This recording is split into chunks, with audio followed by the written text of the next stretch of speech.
Hello everyone, నేను మీ Leela Soujanya. Welcome to Gagan and Moksha's channel. So delivery అయిన తర్వాత ఆల్మోస్ట్ చాలామంది కూడా ఫేస్ చేసే ప్రాబ్లం పాలు సరిపోకపోవడం. బేబీకి కడుపు నిండా పాలు ఇవ్వాలి అని ఉన్నా కూడా పాలు అనేవి చాలా తక్కువగా పడుతూ ఉంటాయి కదా. సో నేనైతే దీనివల్ల చాలా సఫర్ అయ్యాను. ఇంకా నేనైతే పెద్దవాళ్ళతోటి అడిగి అమ్మమ్మ వాళ్ళు ఉంటారు కదా, సో వాళ్ళనైతే కొన్ని కనుక్కొని టిప్స్ అయితే పాటించాను అనమాట. సో వాటి వల్ల కూడా కొంచెం మిల్క్ ప్రొడక్షన్ అనేది ఇంప్రూవ్ అయ్యింది. సో కొన్ని డాక్టర్ కూడా సజెస్ట్ చేశారు. వీటన్నిటిని కూడా యూస్ చేసుకొని మిల్క్ ప్రొడక్షన్ అయితే కొంచెం ఇంప్రూవ్ చేసుకున్నాను. సో నాలాంటి వాళ్ళు చాలామంది ఉంటారు కదా, వాళ్ళకి ఎవరో ఒకరికైనా సరే యూస్ఫుల్ అవుతుంది కదా అని చెప్పేసి అయితే మీతో షేర్ చేసుకుంటున్నాను. సో ఫస్ట్ అయితే డాక్టర్ చెప్పారు, ఎర్లీ మార్నింగ్ ఎంప్టీ స్టమక్ తోటి అయితే వాటర్ అయితే తాగమన్నారు. మనం ఎన్ని తాగగలిగితే అన్ని వాటర్ అయితే తాగమన్నారు అనమాట. సో అలా వాటర్ తాగడం వల్ల ఎంప్టీ స్టమక్ తోటి మనకి డైజెషన్ అనేది చాలా బాగుంటుందంట. అండ్ మన గ్యాస్ ప్రాబ్లం ఇలాంటివి కూడా లేకుండా, కాన్స్టిపేషన్ లేకుండా, అండ్ మిల్క్ ప్రొడక్షన్ కూడా బాగుంటుంది అని చెప్పారు. సో డైలీ వాటర్ అయితే తాగండి ఎంప్టీ స్టమక్ తోటి. నేనైతే ఒక 2 days తాగే అంటే ఒక 2 days స్కిప్ చేస్తాను అనమాట. నాలాగా కాకుండా ఎవ్రీడే తాగడానికి అయితే ట్రై చేయండి. ఇంకా వాటర్ తాగిన తర్వాత ఒక 1 hour అయితే గ్యాప్ తీసుకొని టిఫిన్ అయితే చేస్తాను. ఎందుకంటే 1 hour గ్యాప్ తీసుకోవడం, వాటర్ తాగితే టమ్మీ ఫుల్ అయిపోతుంది కదా, వెంటనే టిఫిన్ తింటే ఎక్కువగా తినలేము. మనం డెలివరీ అయిన తర్వాత ఎంత ఎక్కువగా ఫుడ్ తింటే అంత మంచిది. ఎందుకంటున్నానంటే మనం తీసుకునే ఫుడ్ క్వాంటిటీని బట్టి కూడా పాలు అనేవి పడతాయి అన్నమాట. మనం కొంచెం ఎక్కువగా ఫుడ్ తీసుకుంటే పాలు కూడా కొంచెం ఎక్కువగా పడతాయి అని చెప్పేసి నాకైతే అంతే. అందుకని ఒక 1 hour తర్వాత ఒక 4-5 ఇడ్లీ వరకు అయితే తింటాను. సో నెక్స్ట్ అయితే ఇంకా దాంట్లో కొంచెం కారపొడి, నెయ్యి అండ్ కొంచెం పల్లీ చట్నీతోటి ఇలాగైతే తినేస్తాను. ఒకటే రకంగా తినాలి అనిపించకపోతే ఇంకా ఇడ్లీ ఒక్కటనే కాదు, dosa or anything, chapati, everything అయితే నేను తింటున్నా డెలివరీ అయినప్పటి నుంచే. ఇంకా టిఫిన్ తిన్న తర్వాత ఒక 10-9 o'clock అట్లాగా అయితే మళ్ళీ బ్రెడ్ అయితే తింటానన్నమాట. ఆల్మోస్ట్ లాక్టేషన్ మదర్స్ అందరూ కూడా తినేది బ్రెడ్డే. చాలా వరకు ఈ రోజుల్లో అయితే పాలు ఉండట్లేదు కదా మదర్స్కి. సో బ్రెడ్ తింటే పాలు బాగా పడతాయి కాబట్టి బ్రెడ్ అయితే తింటాము. బట్ బ్రెడ్ అయితే అసలు హెల్దీ కానే కాదు. బట్ తప్పట్లేదన్నమాట, పాలు ఇవ్వడం కోసం అని చెప్పేసి బ్రెడ్ అయితే తింటున్నా. బ్రెడ్ కాకుండా ఇంకా ఆల్టర్నేటివ్ సోర్స్ ఏదన్నా ఉంటే చూస్ చేసుకోవచ్చు. బట్ నాకైతే బ్రెడ్ తింటేనే పాలు బాగా పడుతున్నాయి. అందుకని చెప్పేసి ఎవ్రీడే 10 o'clock ఆ టైంలో అయితే పాలల్లో కొంచెం వాటర్ కూడా మిక్స్ చేసుకొని బ్రెడ్ అయితే డిప్ చేసుకోను, లేదంటే బ్రెడ్ని దాంట్లో వేసుకొని ఇలా స్పూన్తో అయితే తింటున్నాను. కానీ ఇక్కడ మనం ఒకటి గుర్తుపెట్టుకోవాలి, ఓవర్గా ఫుడ్ తింటున్నాము, బ్రెడ్ కూడా ఎక్కువ తింటున్నాము, ఒళ్ళు వచ్చేస్తుంది, అదే బాడీ అనేది వచ్చేస్తుంది, వెయిట్ గెయిన్ అవుతాం అనుకోవచ్చు. బట్ బేబీకి పాలు ఇవ్వడం కోసం అయితే తప్పదు కదా. మన బేబీకి మన మిల్క్ అయితేనే చాలా హెల్తీగా ఉంటారు, ఫార్ములా మిల్క్ కన్నా కూడా. సో మనం ఇవ్వగలుగుతున్నాము కాబట్టి ఏదో ఒకటి తినైనా సరే పాలైతే మనమే ఇవ్వడానికైతే చాలా వరకు నేనైతే అలానే ట్రై చేస్తాను. ఇంకా వెయిట్ గెయిన్ అంటారా, తర్వాత బేబీకి 1 year 1.5 year వచ్చిన తర్వాత అచ్చంగా దాని మీద ధ్యాస పెట్టి కావాలంటే వెయిట్ అయితే లాస్ అవ్వడానికి ట్రై చేయొచ్చు. ఇంక ఇక్కడ వచ్చేసి నేను గార్లిక్ తోటైతే ఒక 3 టిప్స్ అయితే చెప్తాను, చాలా బాగా యూజ్ అవుతాయి. వెల్లుల్లి రెబ్బలు అయితే ఒక 4-5 అయితే తీసుకున్నాను అనమాట, కొంచెం పెద్ద సైజువి. సో వాటిది పొట్టు అయితే తీసేసి వీలైనంత సన్నగా అయితే కట్ చేసుకున్నాను. మనకు కుదిరినంత సన్నగా అయితే కట్ చేసుకోవాలి, మరీ ఎక్కువ కాకుండా. నేను జస్ట్ 4-5 అలా తీసుకుంటున్నాను అనమాట. ఇంకా నెక్స్ట్ అయితే ఒక గిన్నె పెట్టుకొని దాంట్లో ఆయిల్ కాకుండా నెయ్యి అయితే టేస్ట్ చాలా బాగుంటుంది. అందుకని చెప్పేసి కొంచెం నెయ్యిని అయితే వేసుకున్నా. మనం ముందుగా కట్ చేసి పెట్టుకున్నాం కదా గార్లిక్ పీసెస్, వాటిని కూడా వేసుకొని మంచిగా గోల్డెన్ కలర్ వచ్చిన దాకా అయితే ఫ్రై చేసుకోవాలి. ఈ ఫ్రై చేసుకున్న దాన్ని అయితే ఫైనల్గా రైస్ మీద కానీ, లేదంటే మనం తినే కర్రీ మీద కానీ వేసేసుకోవాలన్నమాట. నెయ్యితో సహా వేసుకొని తింటే టేస్ట్ కూడా కొంచెం బెటర్గానే ఉంటుంది, పెద్దగా ఏం అనిపించదు. గార్లిక్ అనేది కొంచెం కరకరలాడుతూ ఉంటుంది. సో ఇలా తిన్నా కూడా పాలు అయితే చాలా బాగా పడతాయి. అండ్ గార్లిక్ మనకి డెలివరీ అయిన తర్వాత చాలా ఎక్కువగానే తినమంటూ ఉంటారు కదా. గార్లిక్ తింటే చాలా హెల్దీ కూడా. మనకు ఆల్రెడీ టమ్మీ అనేది కొంచెం పచ్చిగా ఉంటుంది కదా డెలివరీ అయిన తర్వాత. సో అదంతా కూడా రిపేర్ చేయడానికి కూడా మంచిగా హెల్ప్ చేస్తుంది. అండ్ మనకి కాన్స్టిపేషన్ లేకుండా డైజెషన్కి కూడా చాలా బాగా పనిచేస్తుంది. అండ్ మనం గార్లిక్ తింటే ఆ గార్లిక్లో ఉన్నవి అన్నీ కూడా బేబీకి మిల్క్లో వస్తాయంట.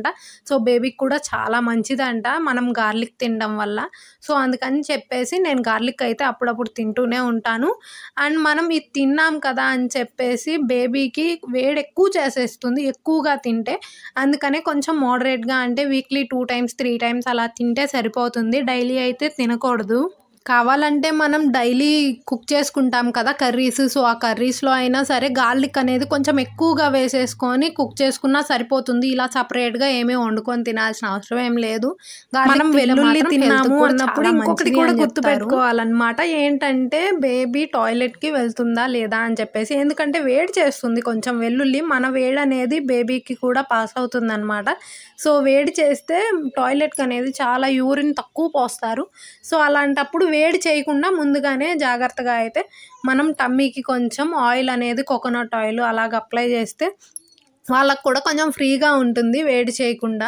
ఇంకా సెకండ్ అయితే గార్లిక్ టిప్‌లో ఇంగోండి ఇలాగ వేడి వేడి అన్నము జస్ట్ అప్పుడే ఉడుకుతుంది కదా! బాగా వేడిగా ఉంటుంది కదా అన్నం. సో, అన్నం అయితే పెట్టుకున్నాను తినడానికి.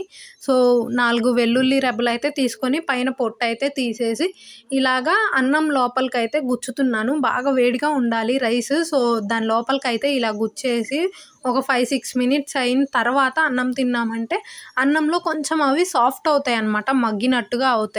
సో, వాటినైతే కలుపుకొని రైస్‌లో తినేయటమే. బట్ కొంచెం కష్టంగా ఉంటాయి. చాలా ఘాటుగా కూడా అనిపిస్తాయి. నాకైతే అది కొంచెం కష్టం అనిపించింది తినడం. బట్ అది చాలా తక్కువ ట్రై చేస్తాను. మోస్ట్‌లీ ఇప్పుడు చూస్తున్నారు కదా! ఇది ఎక్కువగా ట్రై చేసి తింటా అనమాట. ఇదేంటంటే హోల్ ఒక వెల్లుల్లిపాయ మొత్తాన్ని కూడా పొయ్యిలో నిప్పులు ఉంటాయి కదా! సో, ఆ నిప్పుల్లో అయితే వేసామన్నమాట. సో, నిప్పుల్లో వేస్తే చుట్టూరు పొట్టు అదంతా కూడా కాలిపోతుంది. లోపల గార్లిక్ వెల్లుల్లి రెబ్బలు ఉంటాయి కదా! అవైతే చాలా సాఫ్ట్‌గా అవుతాయి. అండ్ టేస్టీవే కూడా తినడానికి. ఇదైతే అన్నంతో అవసరమే లేదు. ఉట్టిగానే తినేసేయొచ్చు. చాలా టేస్టీగా ఉంటుంది. కావాలంటే మనం గ్యాస్ మీద అయినా సరే పెట్టుకొనైతే కాల్చుకొనైనా తినొచ్చు. టేస్ట్ కూడా చాలా బావుంటుంది ఇలాగైతే. ఇంకా నెక్స్ట్ వచ్చేసి ఇక్కడ నేను మీకు చికెన్ ఫ్రై రెసిపీని అయితే చూపిస్తున్నా. చికెన్ ఫ్రై రెసిపీకి దీనికి ఏంటి సంబంధం అనుకోవచ్చు. నాన్ వెజిటేరియన్ కూడా ఎంత ఎక్కువగా తింటే మనకి మిల్క్ ప్రొడక్షన్ అంత బాగా పడుతుంది. చాలామంది పాలు పడడం కోసం అని చెప్పేసి నాన్ వెజ్ కొంచెం ఎక్కువగానే తింటారు. నేను కూడా అంతే అనమాట. వీక్లీ ట్వైస్ అలాగైతే నాన్ వెజ్ అయితే తింటాను. దాంట్లో కూడా మటన్ తింటే ఇంకా చాలా మంచిది. అండ్ చికెన్ అయినా పర్లేదు. చికెన్‌కి కూడా చాలా బాగా పాలు పడతాయి. అండ్ ఇంకా ఫిష్ అయితే అసలు చెప్పాల్సిన అవసరమే లేదు. ఫిష్ తింటే చాలా బాగా పాలు పడతాయి. బట్ నేనైతే ఫిష్ తినననమాట. సో, అందుకని చెప్పేసి మటన్ వీక్లీ వన్స్ తిన్నా కూడా చికెన్ అయితే మిడ్ వీక్‌లో కూడా తింటాను. ఇంకా ఇలా ఫ్రై చేసి పెట్టుకున్నామనుకోండి 2 డేస్‌కి, 3 డేస్‌కి రోజు కూడా వేసుకోవచ్చు. ఒకరోజు ఫ్రై చేసి పెట్టుకుంటే ఒక 4 డేస్ కంటిన్యూగా 4, 5 పీసెస్ వేసుకొని తినేయొచ్చు. సో, అందుకని చెప్పేసి ఇక్కడైతే మేము చికెన్‌వి గుండెకాయలు అంటారు కదా! సో, వాటితో అయితే చేసిన ఇదే ప్రాసెస్‌లో ఈ పీసెస్ కాకుండా నార్మల్ చికెన్ బ్రెస్ట్ పీసెస్ ఇవి ఉంటాయి కదా! సో, వాటినేసి చేసుకున్నామనుకోండి ఫ్రిడ్జ్‌లో కూడా పెట్టే పని లేకుండా 10 డేస్ వరకైనా సరే నిల్వుంటుంది. కొంచెం ఆయిల్ ఎక్కువగా వేసుకొని చికెన్ బ్రెస్ట్ పీస్ ఇవన్నీ కూడా ఆయిల్‌లో కొంచెం గట్టిగా అయ్యేదాకా అయితే ఫ్రై చేసుకోవాలి. బాగా ఫ్రై అయిన తర్వాత తీసి పక్కన పెట్టేసుకొని సేమ్ ఆయిల్‌లో కొన్ని ఆనియన్స్ అయితే ఫ్రై చేసుకొని దాంట్లోనే కాస్త అల్లం వెల్లుల్లి పేస్ట్, మనకి గ్రేవీ కావాలనుకుంటే కొంచెం కొబ్బరి పేస్ట్ కూడా వేసి పచ్చివాసన అంతా పోయిందాకా ఫ్రై చేసుకోవాలి. మనం ముందుగా ఫ్రై చేసి పెట్టుకున్న చికెన్ ఉంటుంది కదా! దాన్ని కూడా యాడ్ చేసుకొని కొంచెం సాల్ట్, పసుపు, మన టేస్ట్‌కి తగ్గంత కారం, ఇంకా గరం మసాలా ఉంటుంది కదా! అది కూడా వేసేసుకొని మంచిగా కలిపేసుకోవాలన్నమాట.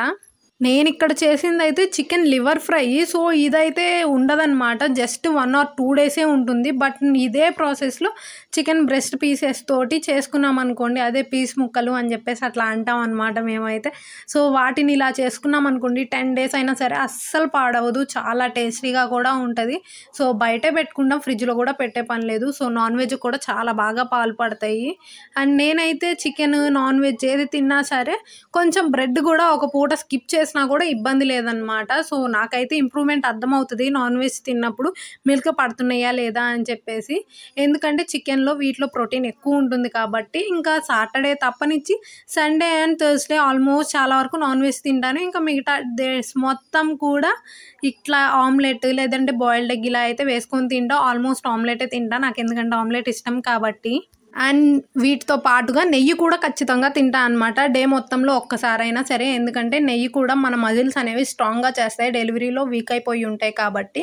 అండ్ అట్ నైట్ ఇంకా ఫైనల్‌గా డిన్నర్ అయిపోయిన తర్వాత మళ్ళీ అగైన్ బ్రెడ్‌నైతే పాలల్లో ముంచుకొని అయితే తినేసి ఒక హాఫ్ అన్ అవర్‌కి ఇంకా పడుకుంటాను. ఒక్కటే గుర్తుపెట్టుకోవాలి, మనం ఏది తిన్నా సరే ఎంత హెల్దీ ఫుడ్ తీసుకుంటే మనం బేబీకి అంత హెల్దీగా మిల్క్ అనే ఉంటే వాళ్ళు అంత స్ట్రాంగ్గా అయితే తయారవుతారు. వీడియో అయితే ఇన్ఫర్మేటివ్గా ఉంది కదా, నచ్చితే మాత్రం లైక్ చేసి షేర్ చేసి మన ఛానల్ని సబ్స్క్రైబ్ చేసుకోండి.